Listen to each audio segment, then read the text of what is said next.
Kita semua tahu kan, berita soal ketegangan di Timur Tengah lagi panas-panasnya. Tapi, gimana kalau di balik konflik yang kita lihat di berita itu, ada agenda lain, ada persaingan kekuatan global, dan bahkan sebuah ramalan kuno yang mungkin sedang jadi kenyataan. Yuk kita bedah satu persatu.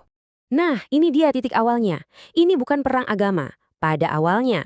Kutipan ini menarik banget kan? Ini seolah-olah bilang kalau konflik yang sering kita lihat sebagai masalah agama ini, akarnya mungkin beda banget. Jadi, apa dong pemicu awalnya? Oke, pertama-tama mari kita lihat apa yang kelihatan di permukaan. Narasi resmi yang kita semua mungkin udah familiar. Cerita tentang perseteruan antara dua kekuatan besar di kawasan itu.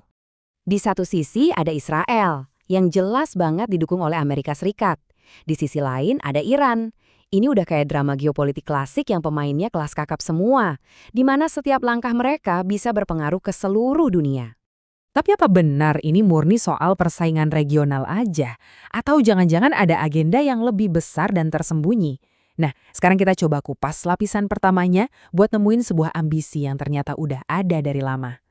Lapisan berikutnya, ini ngebawa kita ke sebuah gagasan geopolitik yang ambisius banget. Namanya konsep Israel Raya. Ini adalah sebuah tujuan tersembunyi yang katanya sih jadi dasar dari banyak kebijakan di kawasan itu. Jadi, ini bukan sekedar soal mempertahankan perbatasan yang ada sekarang ya.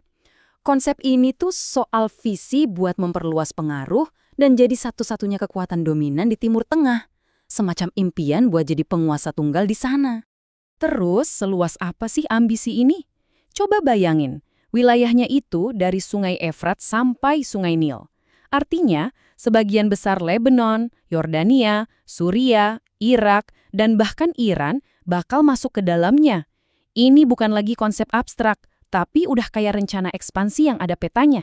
Nah, dengan tujuan sebesar itu, otomatis setiap saingan harus disingkirkan kan? Dan dalam permainan catur geopolitik ini, Iran itu bukan cuma lawan biasa. Iran dianggap sebagai benteng terakhir yang menghalangi terwujudnya visi Israel Raya. Makanya Iran harus dinetralkan.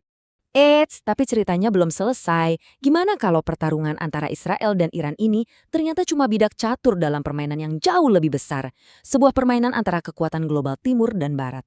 Sekarang kita masuk ke lapisan ketiga, perang proksi global. Nah, disinilah konflik di Timur Tengah jadi arena pertarungan gak langsung antara kekuatan-kekuatan besar dunia. Kuncinya di sini adalah perang proksi. Jadi negara-negara raksasa itu nggak perang langsung satu sama lain.